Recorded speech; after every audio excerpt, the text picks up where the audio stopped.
From 360 Artist Development, coming to you from Cedar West Studio in Leeds, in West Yorkshire, England. I'm going to talk to you about how to choose a recording studio near you so that you can make sure that you get the best studio for your needs. So there are many different types of recording studios out there, and depending on what your goal is will depend which ones you choose. For example, if you are a solo artist, then you're going to want to pick a studio which has great vocal microphones. You're not really going to be that worried about the amount of space because it's just you as a vocalist. And you're going to potentially want to find a really good producer who's able to work with you to bring the best out of your voice. And maybe a producer who can also do music for you, because you might not be able to play your own instruments. You might want to build a song. So you're going to need to look not just at the studio, but particularly at the skills of the people that work in the studio. And that's a really important distinction, because you'll find when you search for studios that you might find a studio which has different rates depending on which person is going to be in your session with you. And there's a distinct difference between an engineer and a producer. And sometimes you'll see engineer/producer when you look for things. And the main difference is that an engineer will be there to make sure that everything is recorded great. So they will be setting up the microphones.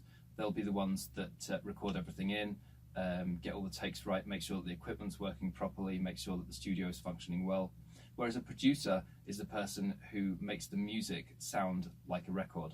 So that's a very simplifying way of explaining it. But the person who makes the record is the producer, and that person will be the one that encourages you to do your best. It's the one that says, why don't we try it like this? Why don't we add this tone to the guitars? Or, for example, if you've got a producer who can play instruments themselves and they're helping you, they'll be building up that song for you. And an engineer producer is somebody who does both of the roles, of course. Now, sometimes I hear from people who've gone to studios who've just had an engineer that they haven't really felt that they've done their best. And that's because they've recorded and the engineer has said, okay, do you want to do another take? Are you happy with it? That's not a negative necessarily to the engineer, because if you hire an engineer, then you're going in there knowing what you want to do. And you're almost telling them, okay, I want to do another take, or okay, let's go from here, let's do that again. I don't feel happy with that, or I do, I think we've got it, that sort of thing, because you're the one in charge and the engineer's there to make sure that everything runs smoothly. If you feel that you need the support, you need that encouragement, you need somebody to tell you, am I doing this right? What else could we do here? Or even if you're a band and you want your record to be made by a producer, then you need to make sure that the person can produce. So ask that question, send the email and say, are you an engineer producer? Are you a producer? Do I have to hire a separate one? Or if you have your own producer, of course, you can come into a session with your own producer and just have the engineer present. So those are some very simple ways of considering, which studio you might want to use. And don't necessarily be put off by the fact that you're paying less if you choose somebody that has less experience, because it doesn't mean that they're going to be necessarily any less good, depending what kind of project you're trying to do. You'll find in some studios that you can pay between 180 and 250 or even more a day, depending which person you choose to go with. And it'll literally just depend on their experience, whether they're an engineer producer, or what you might be getting for that. So going back to studio space, not every studio is going to be suitable for large-scale productions. For example, if you want to record a string quartet, for example, you wouldn't come to a studio that has perfect acoustics for electronic music, or something where there's masses of acoustic panels, because it's going to deaden the sound of the string quartet. You're going to want to find a place which has a large open space, where maybe a lot of wood, where the reverb is going to sound great and those strings are going to be recorded perfectly. Same sort of thing for large bands. You're going to need to make sure that you have enough space in the studio to not only put your kit, but to perform and be comfortable throughout the day, because often they are long days in studios. If you're a smaller band, three-piece band, then those considerations aren't necessarily there, and in which case you can potentially save some money by going to a smaller studio. What's really important in studios is to make sure that they've spent money on proper acoustic treatments, because I've been in many studios myself where it's an industrial unit, they've put up a few partition walls which just seem to be very thin and flimsy, and it just doesn't sound right. They might have a lot of good equipment, But if they haven't spent the money and the time on proper studio treatments, then you have to ask yourself, is this really going to give me a good recording? Might give you the space that you need, but is it really going to be a good recording? Because proper acoustic treatments cost a lot of money, and potentially even as much as the equipment that you put in a studio, in a small studio. So be looking out for things like bass traps, sloped ceilings, non-parallel walls, floating floors, proper soundproofing. I will go into more detail on these types of treatments in a different video, but certainly it's something for you to look at. And if they don't mention it on their site, you might want to be asking why that is. Maybe it isn't there. Equipment is obviously really important. If you're in a band, you're going to bring your own equipment in relation to your instruments and stuff, obviously, but you might want to ask about keyboards or availability of different synthesizers for you at the actual studio. If you have any preferences on any particular microphones that you like to use, you can ask, because studios can sometimes even hire things in if you tell them in advance of anything that you want. But look at the array of microphones, see what microphones they have there. You can look them up online to see whether they're good mics or not. And you should then look at things like software, what they're going to actually be recording into, and particularly software plugins and software instruments. Now, these nowadays in the digital age are really, really important, because in big studios, like we're talking Abbey Road and really, really big studios, you're going to be recording into desks that might cost more than a house. The likes of SSL or Neve. They are absolutely superb sounding mixing desks. Nowadays, there are emulations of those same desks that are almost on par with the actual real thing. And so gone are the days, particularly in smaller studios, where you have racks and racks and racks of modern equipment, because a £3,500 compressor, for example, can cost about £400 now, or even less sometimes, on a software plugin that emulates exactly the same sound. So it's about the skill of the mixing engineer or the person who's going to be using that plugin, and it's also about whether they actually have the plugins in the first place. But certainly don't look at a studio based on how much hardware they have, because you're going to be paying a lot more money if you want to go into the studios that have all the plugins as real equipment. Universal Audio is one particular company that I would suggest you look for if you're looking for those real emulations. They're renowned for fantastic sounding emulations of analog and older gear. They are very expensive as well, because obviously the emulations do work.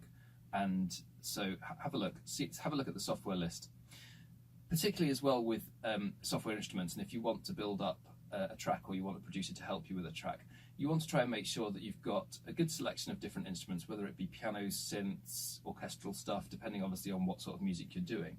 But really evaluate the lists of equipment and open up a couple of tabs on your web page and have a look at the different studios that are available and see how their equipment list varies, because you will notice a massive difference. Some studios have hardly any software instruments or plugins available, whereas others will have absolutely masses. Here at Cedar West Studio, there's about £30,000 worth of, which is about $45,000 worth of software plugins and effects and instruments. So a massive amount. You can do any kind of music that you want to produce in relation to music here. But again, it depends what sort of music you're recording, because if you're a band that doesn't need any of the software instruments and you literally just want to come in with your stuff, record it, and that's it, then maybe you don't need it. So don't pay for something that you don't need either. Have a look, see what's right for you, and decide that way. So we've talked a little bit about space and the right kind of recording environment. What about mixing then? Because the process of going from the recording stage to your final record is that first of all you record, second of all you mix, and lastly you master. My recommendation is always that you use a different mastering engineer to the person who's recorded or mixed you, partly because you need a fresh set of ears, and partly because you want to use a proper mastering engineer who has a proper mastering engineer studio. They're set out slightly differently. If you imagine, you can see what's going on in this studio, and this room is designed for mixing applications. So the whole acoustics of this place are great for mixing applications and also for recording. For mastering though, you might have maybe 3, 4, or even 5 different sets of speakers set up so that they can listen to how the music will sound in different environments. Because when it gets onto that stage where you want it to sound great in your lounge, you want it to sound great in the car, you want it to sound great in a club, that mixing engineer can look at mastering engineer can look at all of their different speaker systems in one and adjust the music so it sounds great in all of them. So when you're looking at a studio, you really want to be looking at the recording space and the recording acoustics and the recording equipment available to you, and you also want to be looking at whether it's suitable for mixing. And this is really where I come back to the value of the amount of acoustic treatment that they've done in the studio. Because if you have a bad room, then you have a bad mix, and it's as simple as that. If the room is bad for listening in, then you're never going to get a good mix, because of the way that frequencies and sounds work with each other. I'm not in this video going to go into the science of sound and how frequencies can cancel out and so on and so forth. But what I will say is that you need to be looking, go and visit the studio if necessary, but you need to be looking at what sort of treatments they've put in and whether the room is suitable for mixing and whether the mixing engineer has experience in mixing. There's no harm in asking for some examples of work that they've done with mixes that are in your genre. So, you don't want to be sent mixes of, hip hop if you're doing country music. You want to hear the kind of music in your style so that you know whether that mix sounds good. If it doesn't mean that you shouldn't use that studio, because you can still record in that studio, ask for all the files to be sent to you, and then send it off to a different mastering engineer. There's many online mixing services available, so don't be put off a studio just because they don't have a good mixing environment. However, if they do, you can potentially work out a deal to put in mixing along with the recording, and equally, it's a lot easier for you because then you just go in, you do your recordings, they'll then mix it for you, send it to you, to send to a mastering engineer, or they can arrange it themselves, send it to a mastering engineer, and then you literally just get your finished song back. What I would suggest though is that you ask them, if you're going to go for mixing, whether there are any mix revisions included for free. And what I mean by that is that when the mixing engineer has mixed your record, they'll send it to you, you then listen to it and think, is it possible to have the vocals up a little bit here, or is it possible to have a little bit of a reverb effect here, or whatever you think you want to have. That's then called a mixing revision. So you then send it back to the mixing engineer and say, could you please just tweak these little bits here? They'll then redo it, send it back to you, and once you're happy, it will then get sent off to the mastering engineer, because once it's mastered, that's it, finished. The mix revisions are a really important step that you want to do.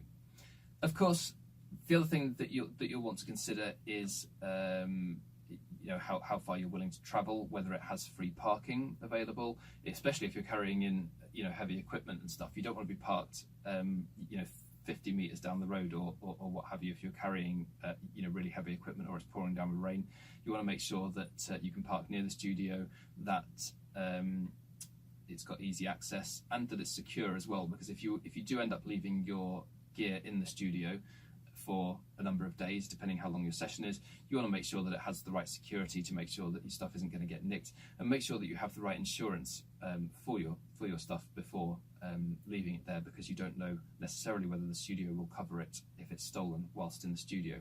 That's another thing to ask when you book, and different studios will have different terms and conditions in that regard. So I'm going to now just show you up on your screen some examples of plugins or software instruments that you might want to look out for.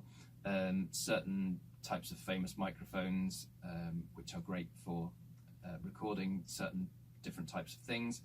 And in future videos, you can see more about acoustics of studios and how to record yourself, of course. If you want to get into home recording, I will go into that too.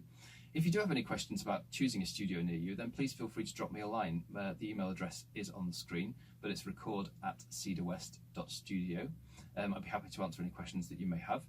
And of course, if any of you want to come and record at Cedar West Studio in Leeds, then you'd be very welcome to, and thank you very much for watching.